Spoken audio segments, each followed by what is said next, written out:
Yes, you can. But let's be honest, it is not always a joyful experience. I don't want to do this. Naturally, I'm an early bird, but waking up early for someone else instead of myself, that's crazy work. So I have to make time for self-care before clocking in. Otherwise, my whole day feels like it belongs to everyone else except me. I don't have to wake up early every day, but 2 out of the 5 days that I work, I do. Each shift is about 8 hours, so I have to give myself enough prep time to go in feeling energized, motivated, and productive. I'm the assistant manager, which means people are relying on me to set the tone for the day. So here I am, setting the tone. Luckily, most of my days are split. Half administration, half teaching, and hands-on training. That balance makes time fly. It is cold. I like it ghetto, y'all. Don't let it fool you. Working a 9 to 5 when you know it's not your end goal is a superpower. If you do it right. Too often I hear people constantly complaining about a job they hate or they feel ashamed of, but it doesn't do anything for them, especially if they're going to show up anyway. Wouldn't you rather spend 8 hours of your day feeling content instead of miserable? If you're going to do it on purpose and with integrity. Don't make it harder on yourself. Find ways to let it work in your favor until you can transition into the work you actually want to do. So instead of just tolerating it, let's talk about how we can use it to your advantage. So this is the room that I teach in. It's pretty big room and it gets pretty hot. It gets really, really hot, like 120 degrees hot. The most beneficial thing you can do when clocking in is to be present and do your best. Not to be employee of the month, not for your boss, not for the clients, but for you. Every experience, every challenge, every tough conversation you endure during these undesirable shifts shapes your character. How you show up in these moments eventually becomes a habit. And you want to develop habits and skills that you can carry over into your dream career. If you struggle with having tough conversations with people who don't understand your perspective or find it hard to express your boundaries while still maintaining work relationships, those same challenges might follow you into your dream career. This is an opportunity to lean into a more present and grounded version of yourself so you can walk away with more than just a check.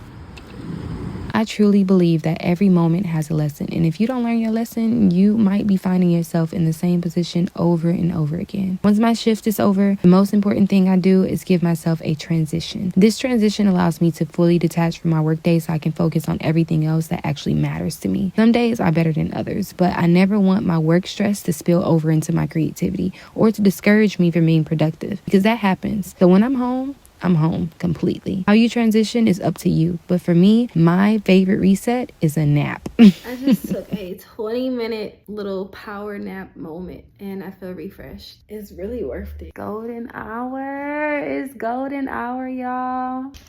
Oh, goodness gracious. That was a nice nap. Let's get the rest of the day going. I decided to spend the rest of my day meal prepping for the week, making sure I was set up nutritionally.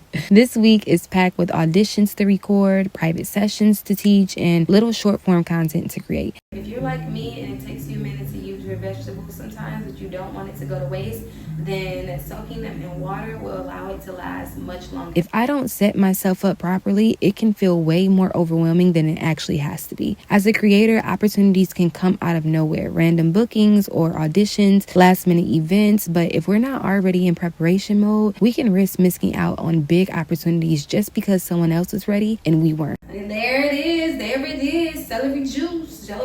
Celery juice keeps me mentally focused. Practicing yoga regularly keeps me centered and certain about the direction I'm heading. Having all of your responsibilities scheduled does wonders. Having your to-do list ready to go keeps you on track. And I won't lie, this journey can feel discouraging at times. Some mornings are earlier than others. Some days you just lose sleep, and other nights you're just up late. From here? Yeah. And then I also feel like you can tighten your frame too. Right now I can see your script and your armrest. We don't need that. I'm gonna have to put you on the laptop if we're gonna try to film. Oh. Just to rehearse real quick. So you okay, let's rehearse real quick. I'm still building my acting community in LA, so right now my circle is small but mighty. We film our auditions virtually, sometimes in person, and we give each other feedback and create space to talk about the challenges in this industry. You gotta watch it back and see which one better.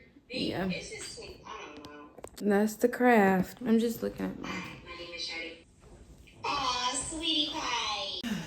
All right, let me see. We feed off of each other's advice, push each other to stay the course, and that's what makes it worth it. If you don't have anyone in your corner rooting for you, find someone. Okay, So I say submit to the 106 and also submit tape 1. The why? Okay, so because I feel like it's basically demonstrating like that 106, that tighter one is a more grounded version of it. It's still like very natural, depicting who they're saying that character is. Get around people who can pull you into your dream career, into that space, so you can use your energy and effort towards what you love to do and not just towards your 9 to 5. And if you really think about it from an actor's perspective, all of this is just training. You're living the life of so many different characters. So when it's time for you to go into depth, you have somewhere to pull from. Audition on a random Tuesday that requires you to be mourning the death of your mother and you've been good all week. You know what I mean? Like, I feel like it's also just one of the, because it can be fun when you are in it, it's fun.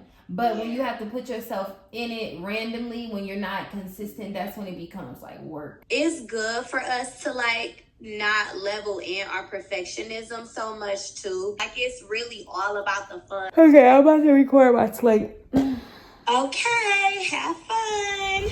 Thank you for helping, and good job on your tape. Then there's days where your dream career is much more exhausting than the 9 to 5. It happens, but it's nothing a little self-care cannot fix. I know some of us like to run to our phones when we want to decompress, but it doesn't matter how much dopamine you scroll through on TikTok or Instagram, it won't make you feel better. What you really need is an intentional moment of self-care. This is the way that you thank yourself for all the hard work and actually dedicating your time to something you care about outside of your 9 to 5. Think of it as a reward. Now, if you really want to take full advantage of your time while still getting 6 hours of sleep, treat your personal time like you would your 9 to 5. Clock in like you're getting paid for it. I don't know why I decided to take this class this morning. Yes, I do. I do know why. It's because I want to take advantage of my day off. So I'm about to go in on my day off to take class. I have a private session to teach later today, so I had to make sure I carved out a few hours to myself first. And if you think this sounds crazy, that's fine. But you have to carve out time for yourself, no matter if it's early in the morning or late at night. Not only to reset and to prep, but to just feel better. Take a shower, so I packed. Every single thing you do builds character. And as crazy as it sounds, juggling a 9 to 5 with your creativity is a privilege. Most people don't do it, not because they don't want to, but because the balance feels impossible in their world. But the truth is, many people struggle to live through adversity because they never built the strength to do so. Instead of leaning in, they run away from the opportunity to stretch them, keeping them in the same mindset and hindering their growth. One thing I've learned from teaching hot yoga is the importance of reaching your capacity. When you reach your capacity, you expand your range, not just physically and mentally, but emotionally too.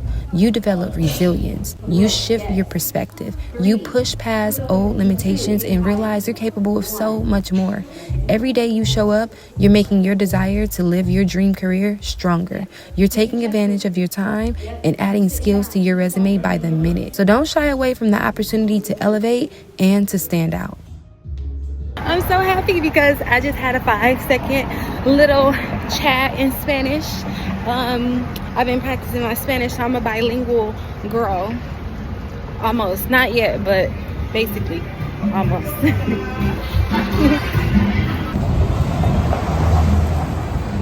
Sometimes when I first moved here, I did have a car, and then I ended up selling it because one, it started to become expensive to keep up with because it had issues. But then two, parking here is horrible. So I was just like, you know, it's just time for it to go.